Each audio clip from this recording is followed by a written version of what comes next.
Okay, what we have here in amongst the pigweed is we have all these melon plants. And if you can see down here, we have these big melons growing here, there, and everywhere. Now, oh gosh, I don't know how many years ago it's been now, maybe 6 or 7 or better. We had a friend who had a produce stand and would come out here with a trailer full of melons that were not sellable anymore, and we used to throw them over the fence here to feed the goats and sheep. Well, then,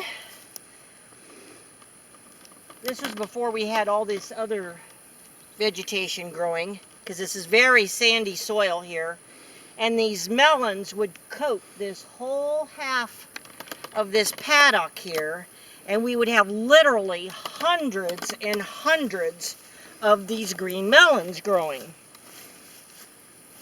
Every year they'd come up because, of course, we would break them open for the sheep and goats to eat, and they poop out the seeds and they grow again.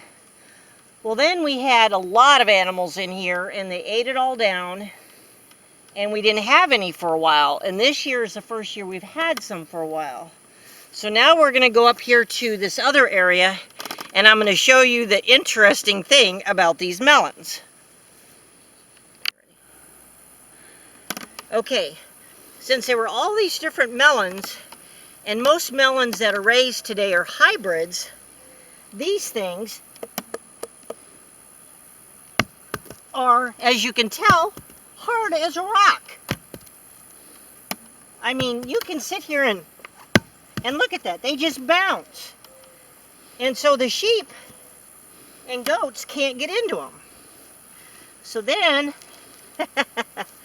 we have to, I mean, my goodness, look at how, and this is an old axe that's all mucked up. Ugh.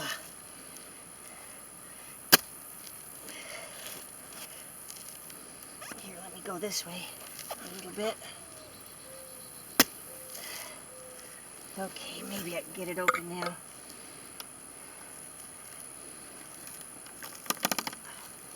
Or not.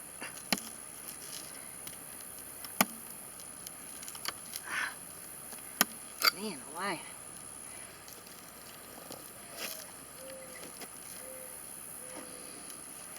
Gosh.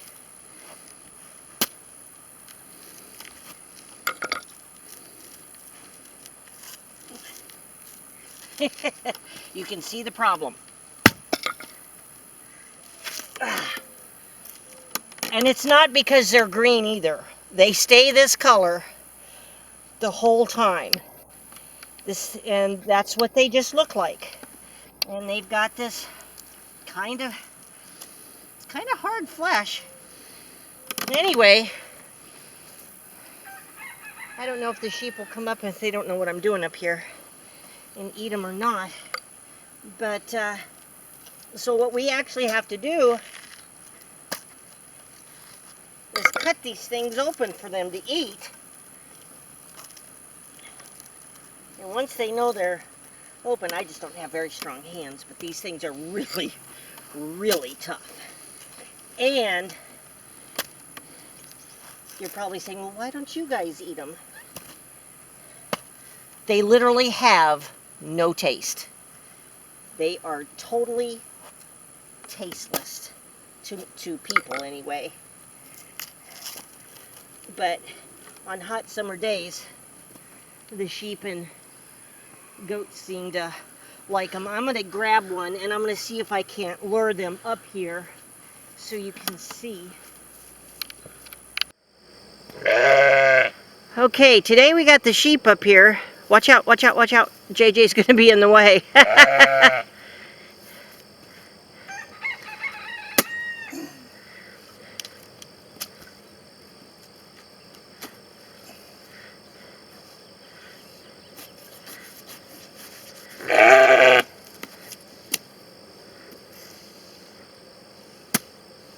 Yeah, that thing works much better than that hatchet did.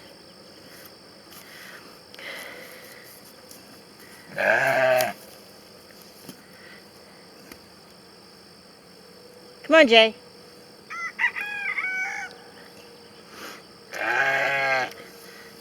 They're more interested, I think, in their kibble than they are some more melon. Come on, guys. Now, the one thing about this melon is they keep really, really well.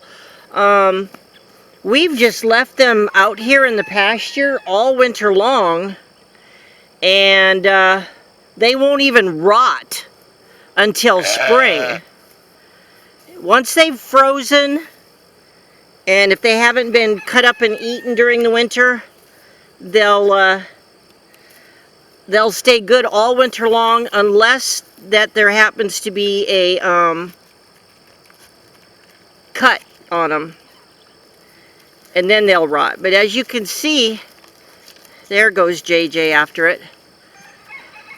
And yes, I know they look funny, but that's okay. Watch our mite video. They're recovering nicely. It's just taken a little while. Prim, our noisy one. JJ wants to check out the camera. Hi, buddy. But yeah, they want their kibble. Then they'll come back and eat. Because as you can see, I'll turn the camera here. Here's the ones that we cut up yesterday. And they had knocked them off the concrete here and were eating on them. Of course, now they're all dirty, so probably the chickens will come out and finish them up. Or the geese over there. There's the geese out there grazing.